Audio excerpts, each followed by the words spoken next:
Hi, everyone. My name is Dr. Rachel O'Neill, and I'm a therapist with Talkspace.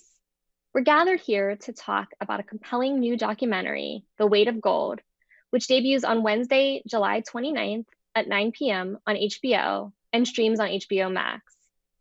I'm here today with Olympic athlete and executive producer of the documentary, Michael Phelps, with executive producer, Peter Carlisle, with director, Brett Rapkin, with Olympic athlete Katie Uhlaender, and with the executive director of the Speedy Foundation, Shannon Decker.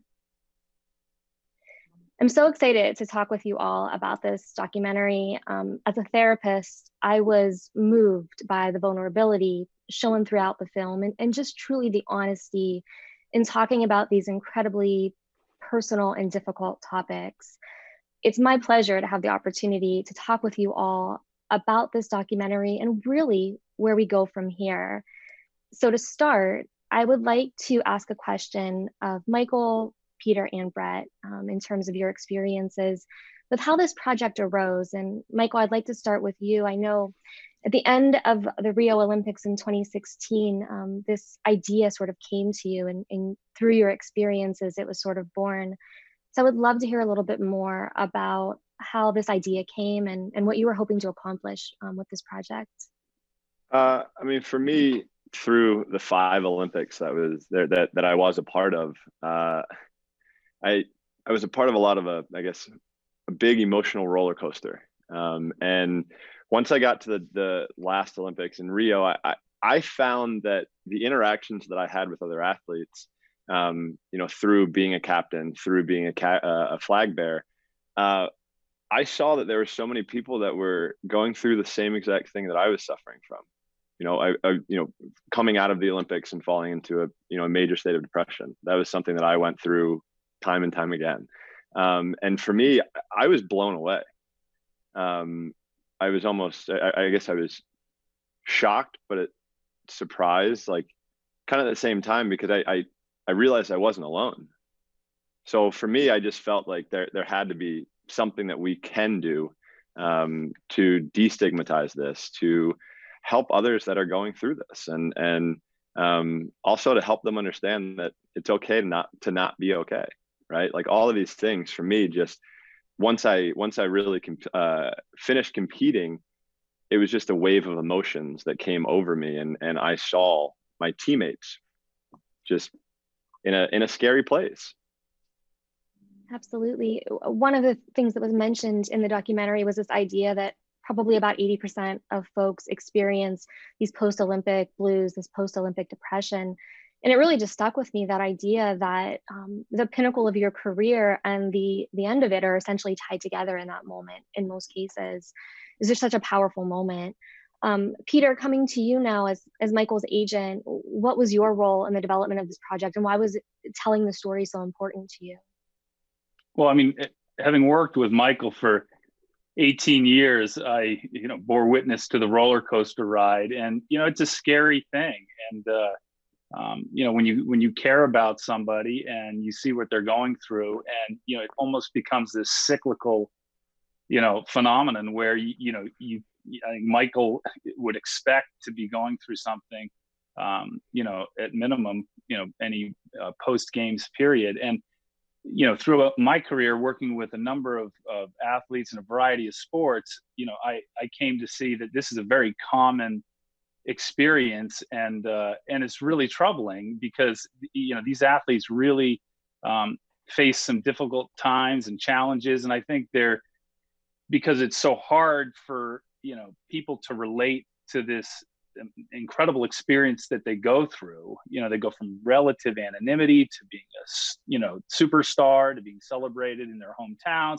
and then they're supposed to go back to normal life, and it's very difficult. And I think there's like a feeling of isolation that athletes tend to feel, and again, for me, it was something that you'd sort of fear as you headed toward the games, and I always wanted to be able to provide more support or to do something about it, but it's very difficult. So when Michael came out of the Rio games and he said, it's one, I've seen the games from a different perspective. And two, I'm really worried about what these young athletes are about to go through, because I've been through it 5 times.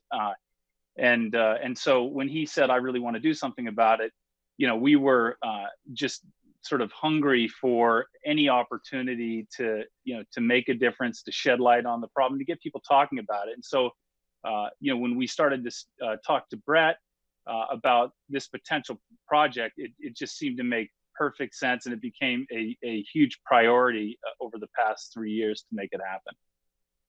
Absolutely. And it sort of leads me to my next question for Brett. I was really blown away with the way that Stephen Holcomb's narrative was interwoven into the story. And I did a little bit of sort of independent research and found the way that you sort of came to be interested in his story initially. I believe it was you were at your eye surgeon's office and kind of stumbled upon his backstory and reached out to him.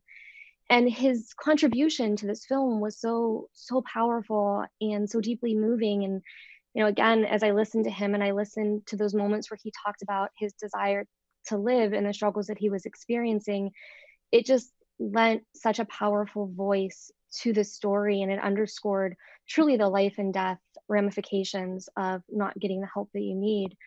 I'm wondering, Brett, as the director, how you incorporated these very personal struggles that all of the athletes talked about, what it was like for you to hear those experiences, and how you interwove them to create this project.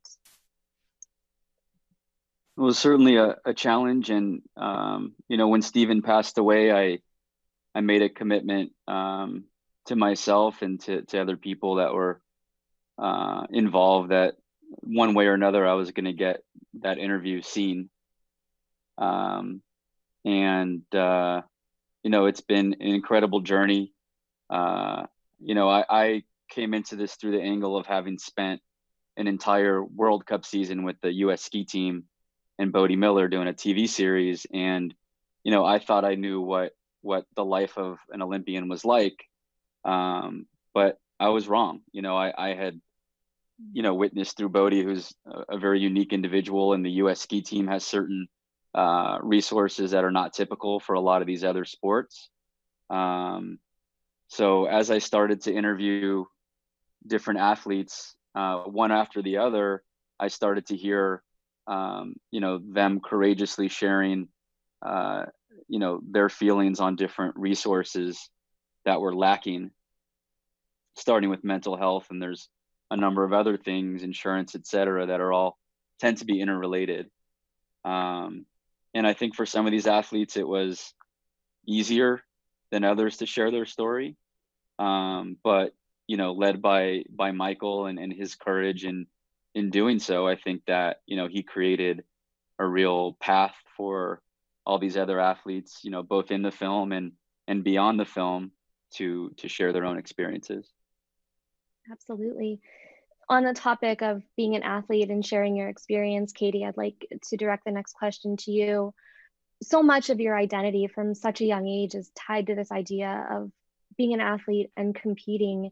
And there was something that stood out to me in the documentary. It was this quote that none of us have normal childhoods. And this idea that truly so much of your life revolves around preparing for this moment in time that's 4 years away. And, I just found myself wondering what that experience is like for you, and really the sacrifice that you make, how does that balance out with what it's like to be in the Olympics, and how do you perhaps feel differently about the sacrifice that you may have made maybe in this moment compared to how you felt in the past? Oh man, that question is is a lot. So you want to know how identity fits into the experience as an Olympian, and then how my experience recently compared to what? Sorry. Just compared to kind of having the perspective, you're still competing, correct? So you're still kind of in it. Yeah. So just the perspective you have now, maybe that compared to when you started in your youth. So, my story is a bit different, but I definitely did not grow up with a normal childhood. I think that could be a criteria to become a great Olympian, is to have a different approach, a different experience as a child. But I definitely grew throughout my career. And I have to say that there were a couple of moments in my career where I feel as though I kind of lost my identity. You know, your identity is the way you think about yourself and the way you are viewed by the world and the characteristics that define you. And I think it's important to ensure that individuals are able to see themselves more than what the generalized other presents to us. And it's really hard to do that when you're surrounded by an organization, the media, expectations of the country, of the Olympics. And, you know, it becomes really easy to start focusing on winning, the medals, glory, the praise, and kind of forget that the goals aren't really, and the medals aren't what define you. So there was a moment in time after I lost my father where that happened. I was there for what everyone was expecting. I didn't get into the sport for my father or to win. I did it because I loved it. And I think that's really important now to me, is doing it for myself. And I think Michael can relate in wanting to finish your career on your own terms. Like, I kind of got swept away by the Olympic movement in regard to what everyone else told me it should be, instead of what got me there, which was the pursuit of excellence. It's about the journey and what you learn about yourself, and that there is always more to learn. I would think a good way to do that for myself and others moving forward is to start to ask questions for yourself. Like, what do I need to perform to feel whole, to grow as a human being, and make sure your voice is heard in that regard? And I think that is a big movement within the Olympics right now, with athletes asking for a voice, because we should be a part of the things we need: mental health, protection, you know, just being a part of the journey. And to me, that's what Olympianism is. It's the discovery of self, and the medals are kind of a byproduct of the pursuit of excellence. So I hope that answers your question in regard to my perception of identity is more so the experience in trying to discover yourself. And it's really easy to be swept away by what society wants you to focus on sometimes. So yeah, I think it's a cool thing, and I'm you know, blessed to be able to have one more shot to end on my own terms. Absolutely. You definitely answered every part of it. Thank you. I want to segue into talking about the idea of retirement that you brought up with Michael. One of the themes in the documentary was this idea of your moment in time being sort of this period of time where you're young, and now you've kind of transitioned into the space of retirement at a very young age. And many of the athletes in the documentary talked about this idea of what comes next, and in a sense, kind of rediscovering life post-Olympics. So I wanted to speak with you a little bit about that. How have you dealt with it, and how are you still dealing with kind of navigating that post-Olympics retirement era? Well, I think it's a little easier this time around. I had a trial run in 2012, so you know, so I learned a lot from my first run. You know, I think with this one, I'm learning to stay busy. You know, I think, you know, as Katie was saying, there was nothing better than finishing on my own terms. That was something that I wanted to do. And there's no greater feeling. There absolutely is zero greater feeling than that. But for me, yeah, it's difficult because I'm so regimented. I've always been that way. You know, an Olympic year comes up, my mind, like this year in particular, I feel like I'm getting ready to go into competition, for nothing. Like, I'm not competing for anything, but just how my mind has worked. It's been a transition. It's been a learning experience having 3 kids. You know, we have 3 boys under 5. So that's been a journey. But honestly, for me to be able to continue to do what I love is a dream come true.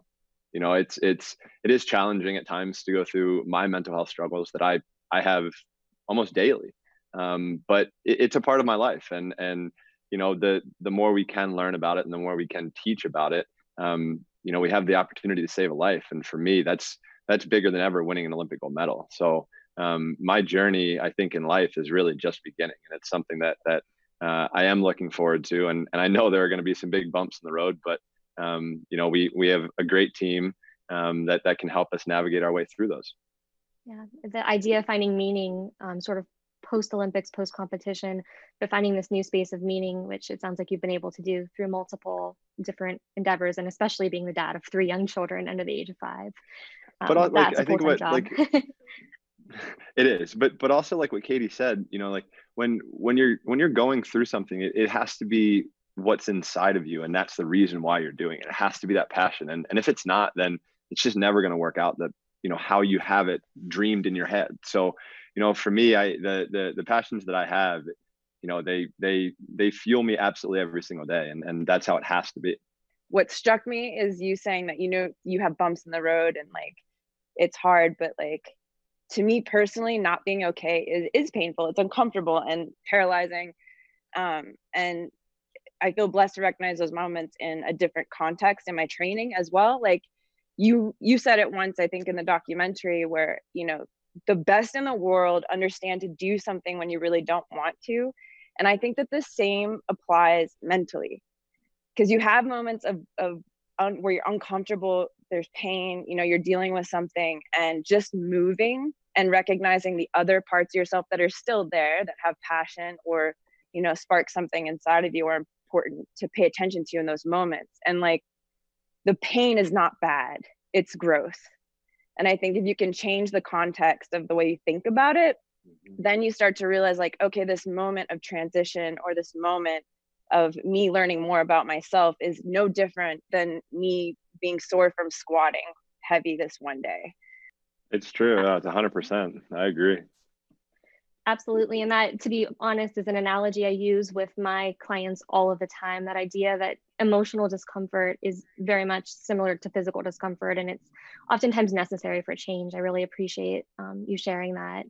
Shannon, I'd like to ask you, one of the most powerful statements in the film was when Michael said, we have to change the perception that problems with mental health are something that we have to hide. That really stood out to me. And I just think underscores this idea of letting go of the stigma that we associate with mental health.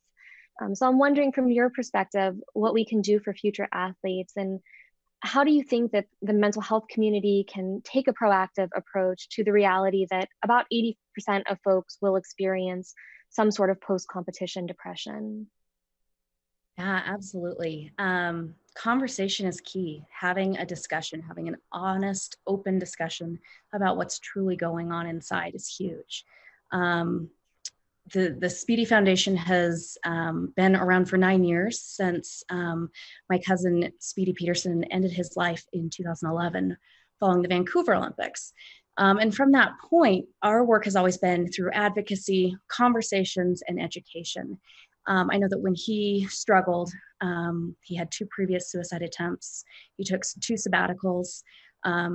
And we as a family, I know the ski team and his support system, his friends, didn't have the tools. We don't have a general mental health literacy in the United States. We might know how to read, and we might know how to do some mathematics, but when it comes to emotional and mental health concepts, we're lacking. And so I think the power of this film is to bring the awareness and to take it a step further into education. There's a lot of basic education. In the film, you'll hear Jeremy Bloom share that Speedy pulled him aside up at the Olympic Training Center and told him, that he was suicidal most days. Jeremy had no idea where this was coming from or how to respond. And for somebody who has those feelings of wanting to end their life, they feel like a burden, they feel isolated, and they can only hold on to that feeling for so long. Those reasons for living can be fleeting. And so disappointments, setbacks, physical injuries, all contribute to additional stressors. And if we don't start unpacking that and just talking everyday living, it just bottles up. And so from our perspective, getting education built into organizations and making sure that, at least one person in every home is trained to respond, trained to know the signs, to be able to find the words, and then be able to reach out confidently to get someone connected to care. Wonderful. That's such important work. To dovetail on that, Peter, you have worked with athletes in a variety of sports, and you've seen the majority of your clients have suffered from some of the challenges that we've discussed. I'm wondering first why you think that might be beyond some of the things we've already talked about. And then maybe some of your thoughts to sort of to echo what Shannon just said about how we might be able to continue to move forward here. Yeah, I think that, I mean, each of these athletes has a different experience, and often very different. I mean, completely different sports, different seasons, different backgrounds, but some of their journey, you know, they share similarities with all the other athletes. And one thing they certainly have in common is very unique talent and drive and goal setting ability, and often that, you know, emerges at a young age. And when that happens, and you have, you know, people around you celebrating that, encouraging that, you know, there is a temptation to specialize at an early age. And I think that can be very productive. I think we all do that in our own lives, whether it's, you know, in school, in business, in any endeavor. If you specialize to the exclusion of distractions or other interests, then you'll progress and succeed in that area at a faster pace. And that can be wonderful and totally strategic and justified. But as Katie said a few minutes ago, you know, when you're going through that and you're doing it because somebody else has suggested it, or because it just seems like that's a worthwhile goal, but you haven't necessarily thought it through, reflected upon it, you know, made sure that it's aligned with what's driving you inside and what your values are, then you can run into problems. And I think what Katie and Michael have both been through is they have experienced the challenges, but they have, you know, they've become informed, they've become educated. There's a, you know, definite, a significant amount of self-reflection, and then you have an understanding. And I don't think that, you know, undermines the drive. I mean, Katie and Michael would be better to speak to that than I, but from what I see, it doesn't undermine the drive or the success, but I think it informs it. And I think it also enables these athletes to get through some of the harder times, because I think, Katie, you said it, you also said this moments ago, that when you have these challenges and these struggles, it's almost like, you know, you've worked out too hard or whatever. And when you can anticipate that, and there's this sort of cost benefit analysis, well, then that's management. I mean, you're going to be much more likely to remain safe and healthy, and to understand what you're going through. And so, I mean, I think that's a really important, you know, lesson to be learned from these athletes' stories. And, you know, as Shannon says, just by talking about it, you end up reflecting on your own life. You end up reflecting on you know, your own goals and you know, the success that you're pursuing. And I think that in and of itself is progress. But I think also with that understanding, there is real training that should happen. There are, you know, there's information that is really important to have when you're dealing with something as critical as mental health. Absolutely. To kind of segue a bit, Brett, I wanted to ask you, you've interviewed athletes throughout the documentary, and there was so much honesty throughout. And I was actually, again, sort of shocked at how much honesty there was and willingness to be vulnerable. But I'm wondering, when you were first beginning to approach folks for the film, if you noticed any initial reluctance or fear for individuals to open up about these struggles that they've experienced.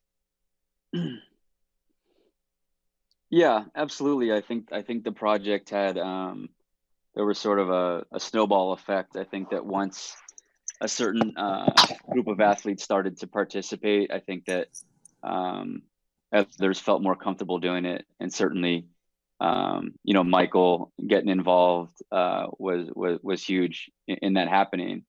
I mean, without naming names, there are athletes that didn't show up for their interviews that we had to reschedule with. There are athletes who we didn't hear from for a long time, but you know, I'm pretty persistent, and you know, I knew that I was going to do everything in my power to, give the athletes the opportunity to be part of it. And then once they sat down, and I think it's probably just, I've been doing this for close to 20 years and, have gotten a lot of reps in, just being able to, hopefully establish some rapport and make the athletes feel safe and know that there's nothing that was going to go, in the film that they weren't comfortable with. Hopefully gave them a comfortable opportunity to open up. But I also think that this story is in a lot of ways so different than the typical Olympic stories that we see on NBC and other networks. I think that the athletes and, Katie and Michael, I'd love to hear your thoughts on this. I think the opportunity to talk about something different was unique. And so I think they embraced that. Yeah, I'd love to hear from Katie and Michael on that topic as well. Can I just add, I just want to add something to what Brett said. I mean, like, to your credit also, Brett, like it almost, like, for me, it felt like more of a conversation, and that was the easiest part about it. So, I think that also probably allowed us just to feel safe and just to feel comfortable. I know it's difficult talking about something like that, and yeah, definitely we had a great team to finish this project, and yeah, it's some amazing stories. And also, Michael, to your credit, when we did the first interview in Chicago, because originally, after Stephen passed, I really was planning to pivot really to just because I had started to discover what a tough psychological cycle the, Olympic experience was. But I really had no idea that there was any lack of education or resources. And to your credit, at the tail end of that Chicago interview, you felt to share that. And that completely opened up my mind because, as I alluded to before with my experience with the ski team, I thought that everything was I thought that Team USA and each of the sports provided the same quality of mental health services as they would if you sprain an ankle. I assume that they did everything the best because I knew that, from what I understand, when it comes to injuries and sports performance, they do. And I use the analogy of, because sports performance has become more and more popular, from youth leagues all the way to the pros. And I think what I've learned is that spectrum is not, at the high end of the spectrum, you win the gold medal. And at the low end, you don't podium. The low end of that spectrum is you don't want to be alive anymore. And so this area of sports performance, needs to expand into a much greater, psychological spectrum. I really think. Oh, sorry. Well, I mean, I said this before when I met you in October, Michael. Thanks for starting the conversation, and Brett, obviously, for capturing it. But this has given a platform for a lot of athletes to really think about why they feel so alone, especially after winning. Like Holcomb, for example, after he won in Vancouver, I'll never forget, he turned to me and he goes, "This is it. Like, how do people care so much and not at the same time?" It really struck me, especially because I had missed out on a medal, and I was like, man, I've killed to be in that position. But then I understood that it wasn't a solution, and the things he was having to face daily, to go train, to go to the bobsled track, deal with all the people, there were no resources for that. And you kind of start to feel like a product, whether you win or not. It becomes really apparent. So the environment you're in really contributes to your psyche and the energy you have. So it's easy for people to say, oh, you have to get stronger. So you're going to go through this pain. It's going to be hard. You're going to feel lonely. You're going to go through these different things, but nobody has openly discussed these topics. And I think it's, for some reason, our society has created a construct that doesn't allow much room for us to be human at times. And if we are struggling mentally, it reflects our abilities in the world, which I think Michael and the athletes in the film are proof that that is an artificial construct. And the other aspect of that is currently if you go to your coaches or to Sport Performance and try to access the resources at the Olympic Committee, they now know that you're struggling and you might not be seen as someone they want to invest in, which then you would lose your health insurance and wouldn't have access to it anyway. So it's kind of like a perpetuating cycle of, I have to portray this image because that is what society wants. That's the construct that I fit into, which is why it's so important, I think, to do something like this. Give us a voice. Let us say, hey, this is what we need. This is what we want. And it's not just performance. It goes beyond that. It's to become what an Olympian should be, which is the pursuit of the best person you are possible. And that in turn contributes to the whole movement. Pains of life are not just physical. And I think that if you seek an adventure or challenges like the Olympics, it's inevitable that we'll need to create space to grow. And that space doesn't really exist in the Olympic movement at the moment. That's just my opinion. But I think that we've done a really good job of elbowing our way in with this film. And I'd love to chime in. I am on the USOPC's Mental Health Task Force, which was just stood up in February. And it's, the first to admit that it's been lacking. But there are some small pieces that have already taken place. Like they are moving mental health outside of performance so that there is that separation. Because it's true, what Katie's saying, we don't redshirt for mental health. You redshirt for physical health. We can understand what the healing process would be for a physical ailment. But when it comes to mental health, it seems scary and it's taboo. And so there is some progress that's taking place, but we have to get all of the NGBs on board. We have to just change the culture. It has to be, 180-degree fix in order for that to take place, for people to feel comfortable to come forward and to get help. Wouldn't it be a part of performance though, basically? Because if our mental state is on top of the world, then our physical state theoretically should be on top of the world as well. So if we're killing it on both sides, like naturally wouldn't everything just skyrocket? So essentially wouldn't it kind of be classified as a part of performance as well? I think as well, it's the way that we're trying to move on through our everyday lives, right? But I think that's the key right there, Michael, is recognizing athletes as individuals and maybe figuring out that we should ask them, like, what do you need? And in a space that's safe. Like at the moment, if we go to our NGB, I feel exposed. I feel like I'm going to be judged and there's nothing I can do about it. If I had somewhere to go that could negotiate on my behalf, like a professional organization that would like organize my voice and protect me from, any judgment or perceived devaluing, I would feel much more comfortable. For sure. No, I agree.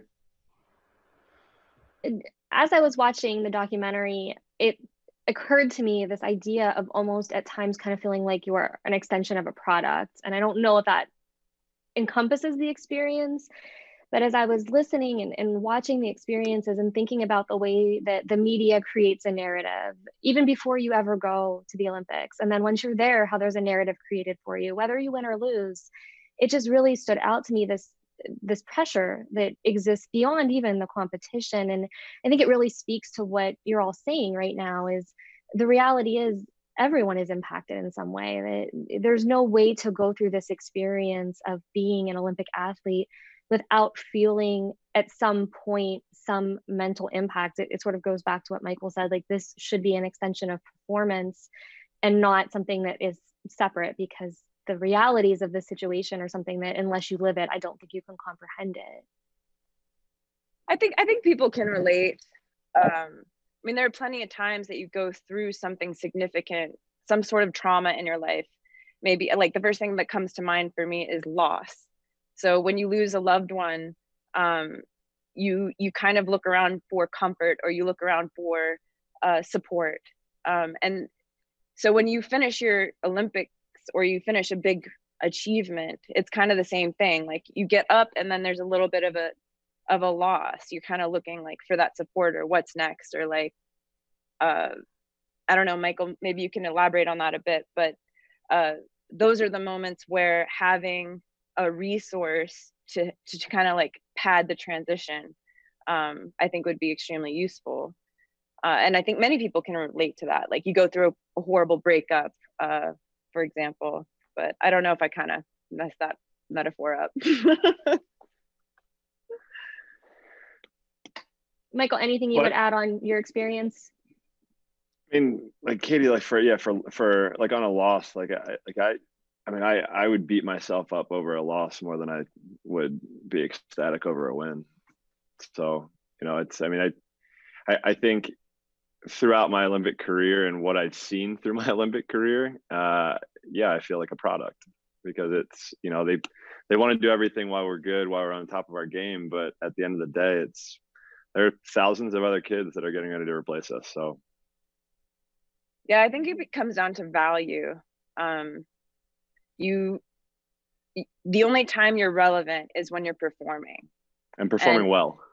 Right. Yeah, right? Very true. Yeah, the minute that you fall off, they're like, wait, were you here last week? Mm-hmm. I mean, it's really difficult to explain, but once you tie your identity into what everyone's expecting of you, and then you realize that you really aren't that valued, especially when you come to the end of your career, which I feel is kind of what happened to Holkie. You know, he was Olympic champion, winning medals, and then he was inevitably coming to the end. And we were only relevant in the moments that we were performing well. And when your career ends, there are no more moments. And if you're a product, like they just buy a new one, and who is that? Like, you get it. Michael. And you're essentially recognizing it happening in real time as well, because you're seeing sort of the next product come in while you're still also performing, and sort of seeing like essentially not your replacement, but essentially the next person up, and sort of living through that. In our federation, it is the replacement, because the funding is completely dictated on who they believe is going to be the best. And, you know, at the moment you could have Holcomb performing really well, and me performing really well. I dip down a little bit. Well, those resources are automatically reallocated. And I think the minute you go over 30, your value drops like significantly. So even if they don't have someone on the horizon, they're going to start moving those resources to go find that person. So they almost like push you out. It was the same for ours too. Go ahead. Yeah. Sorry. No, you're right. Like, please elaborate, because you probably know better than I do. I mean, for us, it was based off of world ranking. So, you know, if you're not top 10 in the world in that event, you've got no chance of getting anything that following year. So, sorry, better luck next year. Like, that's just how it is. So it's really almost a cutthroat business. And also, if that's your only source of income, then what?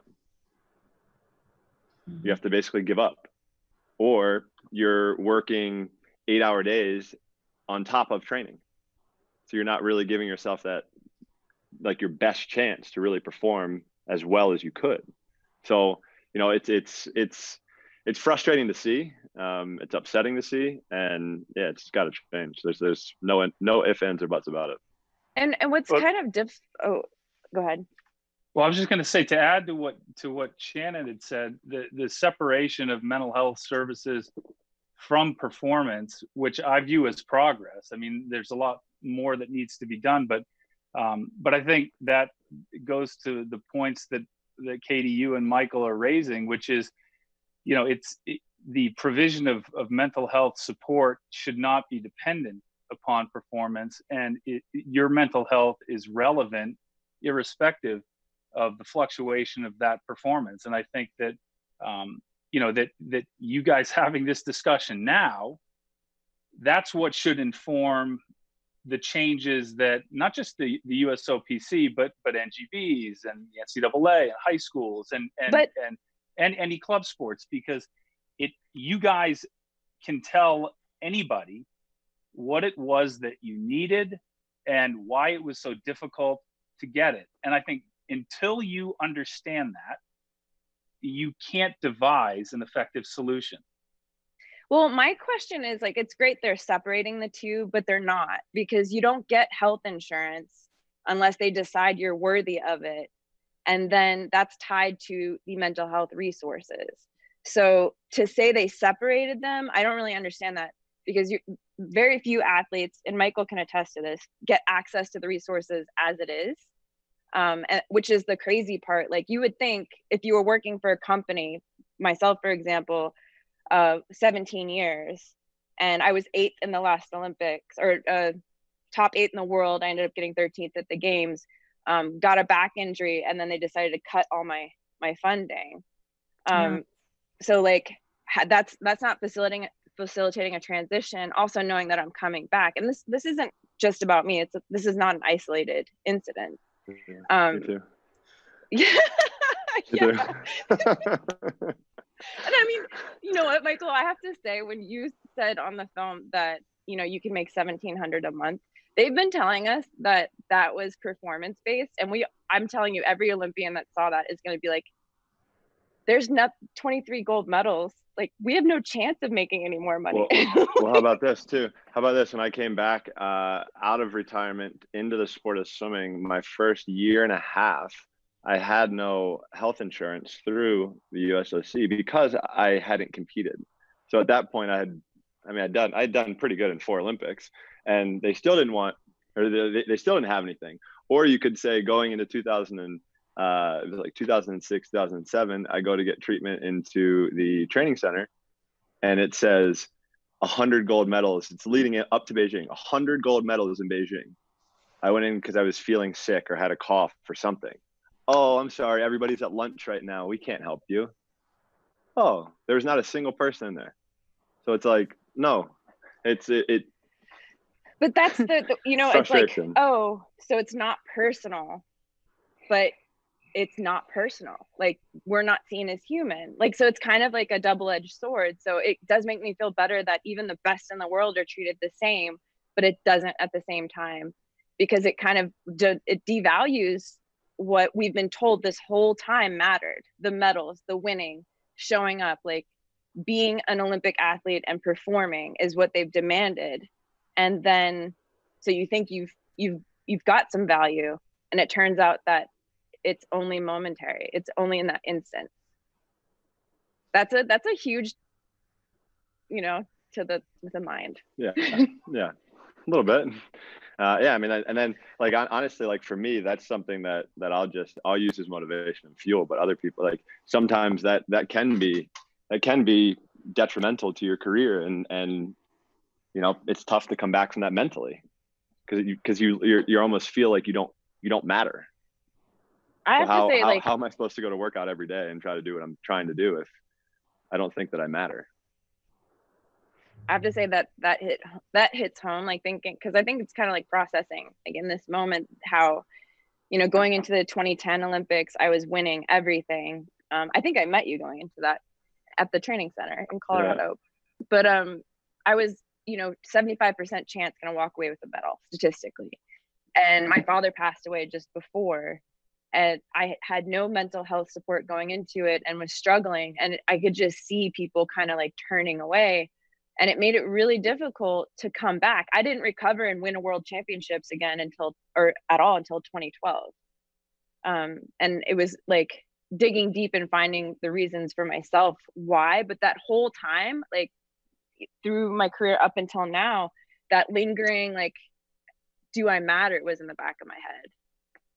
And I think the resources, other than, you know, sport performance is one thing, but what about your well-being? Like, I think you hit on something important when you were saying that performance and well-being should be the same. They have to be. I mean, I would say it needs to be elevated to mental health is on par with physical health. And so that's where I see the progress in something like that, where if you're going to go access medical care, you can access mental health care at the same parallel level. I think that all three of them need to be in constant communication, but that performance shouldn't be based on any type of mental health struggles. I would also say that the culture of a lot of these NGBs has been very toxic. Speedy had 2 suicide attempts before he completed. And in the hospital, he received a book with a note in it that said, it was a very caring note. There was a book on depression. There's these resources.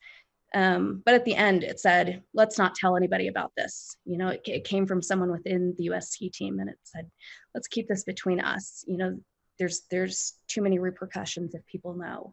And so that was 2009, maybe.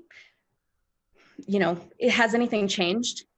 I would question each NGB to go back and check their culture. I want you to check out, what happens with any type of mental health concern. How many suicides have you had within your realm? And for every suicide, we know that we can anticipate there's at least 25 attempts. And for that, what's the correlation for elite athletes, where perfection is everything and anything less is nothing. It's so true. And I can't say it enough. I think the one thing that frustrates me the most is that we've seen so many instances where athletes have gone through these scary times, and we know about them, but there's still nothing that's been done about it. Nothing. That's the screwed up part. Well, we're not a priority. We're a product, and they have plenty of us. So, it's a matter of, you're saying to change the culture. Well, that requires them to understand what's wrong. And the priorities have to shift. The priority is profitability, image, marketing, and that's fine. I think the USOC does a great job, USOPC does a great job of that. But that's why I think the solution is delegating the duties and responsibilities of the athlete's well-being, independent of them. Give us a voice, let someone mediate and negotiate on our behalf and make that their job. Because that's the only way we're going to feel safe and allow the USOPC to do what they do best. Go make money, go promote our image. They do a great job at it. But we also need somewhere to go that's safe and can ensure that we get our performance taken care of, which also means our mental health. I think I was just going to say, totally agree, Katie. And we have, from this external task force, have been pushing for a survey. Earlier today, you said, they need to hear from the athletes, and the athletes need a voice. And so externally, there's advocates who are pushing in to say, talk to the athletes. And so I submitted that yesterday, and I hope that there's enough of a demand, and I hope that there's enough of a response from the athletes and as well as leadership throughout the NGBs to give that, so that we can go back to the IOC's 13 recommendations and push for those to be stood up, push for whatever the athletes are saying they need. But to my knowledge, this would be the first time that anyone has asked the athletes what they want, what they need. Yeah, just more willingness. And Shannon, do you think these solutions, if you came up with, the perfect set of solutions, do you think they need to come from the IOC level, the USOPC level, or the NGB level? How do these things, or do they have to come from completely outside the system? What do you guys think? How does this actually happen? There's the grass tips and there's the grassroots, and change only comes when it's coming from all directions. So the IOC's got research and they've got experts and they've put forth some information, and worldwide, countries need to be looking at this. From my understanding, the United States is one of the only countries, aside from maybe Canada and a couple other affluent ones, that are really advocating or requesting for their athletes to have access to psychiatric medications. Ooh, psychedelic medications. I know. Well, we could do that too. Training center might be a lot fun, a lot more fun. Oh yeah, this quarantine might not be so bad then. But worldwide, other countries aren't asking for mental health medications to be approved. So there's a cultural piece in the United States that we have as well. Thinking about it in that line, each NGB really needs to look at what they can do. And my intention, in this is that it will trickle down. It'll trickle down into college athletics. It'll trickle down into club sports and hit and impact and improve the lives of our youth. I think that's the platform that Olympians and this documentary have. Yeah, Wonderful. I think an important goal for all of us, involved with the film was, on one hand, to, entirely address this issue among Olympic athletes, but then also do it in a way where it can translate to other companies and other organizations. And as Katie says in the film, you know, where a better stage to start this change than on the Olympic stage, where we have these incredible, you know, athletes. You know, so I really do hope that it inspires change both within the Olympic community and far beyond. I know we all do. Well, sport reflects society's values, and who better than someone like Michael Phelps and other Olympic athletes to step up and say, it's okay to not be okay. This artificial construct of there not being mental pain or weakness or struggle is false. It will not affect your ability to perform or to be a great human being. It's just part of growth. And I think like that message is so invaluable. And I hope that the next steps will inspire the leadership to give us a voice with power, not just, you know, it's great that they say they want to listen and they want to talk to us, but they've been saying that for decades. I think it's time that they actually give us power behind our voice. And I think that will give us the agency and the environment that will support a good mental health space, a good space for growth. But that's just my opinion. I mean, but also like just having the athletes being able to open up and talk more, I think just allows us to then, I guess, lack of better terms, like perfect ourselves even more, right? Because then we're able to learn so much more, because we're the ones that are going through it and having these thoughts and these pains, whatever we have. Like there aren't many of us, right? Like, so there aren't many people that can really understand what they're going through, but these things that we go through. So I, you know, for me, from a starting point, yes, I would like the USOC, every single NGB, to understand and take interest in both sides of our health. But then from there, I mean, as we know, there are thousands and millions of people that are going through this every day. So yes, as Brett said, whether it's in sports, whether it's in the business world, doesn't matter where it is. We just need to help and want to help as many people as we can. That's perfectly said. I actually that was my last question about sort of how do we translate this to a broader conversation, and you all answered it proactively. So thank you very much for being proactive. I want to thank you all for contributing to the conversation on mental health awareness. Again, as a therapist, nothing is more important than these types of conversations, because it means that more people access treatment. It means that more people aren't afraid to say, I'm not okay, and that's okay, and begin the conversation with someone who's there to listen. So I just want to offer, for anyone watching that feels like they could benefit from having someone to talk to, please know that there are resources available. I believe as part of the documentary, there are some Weight of Gold resources that are available on the website. I do encourage you to check those out. It's okay to ask for help. There are people there who will support you, who will not judge you. We can all learn from this and learn how to get better. Is there anything anyone wanted to share before we close out? I mean, I'll just echo that. I mean, I was hesitant in going into therapy the first time. So trust me, we all probably have similar feelings like that. I mean, I will say therapy did change my life, allowed me to be here today, and to learn and grow myself. So again, if anybody is struggling, no, you're not alone. I mean, it's challenging to try to take on everything by yourself. So ask questions, even if somebody says no, it's okay. You know, just ask questions, communicate.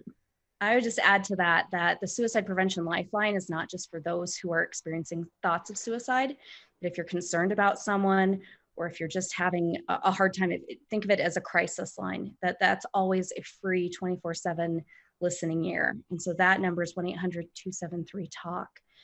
You know, I call it when somebody approaches me with concerns about someone else, and I'll say, I'm not an expert. Let's give them a call and see what we can do, see what local resources are available.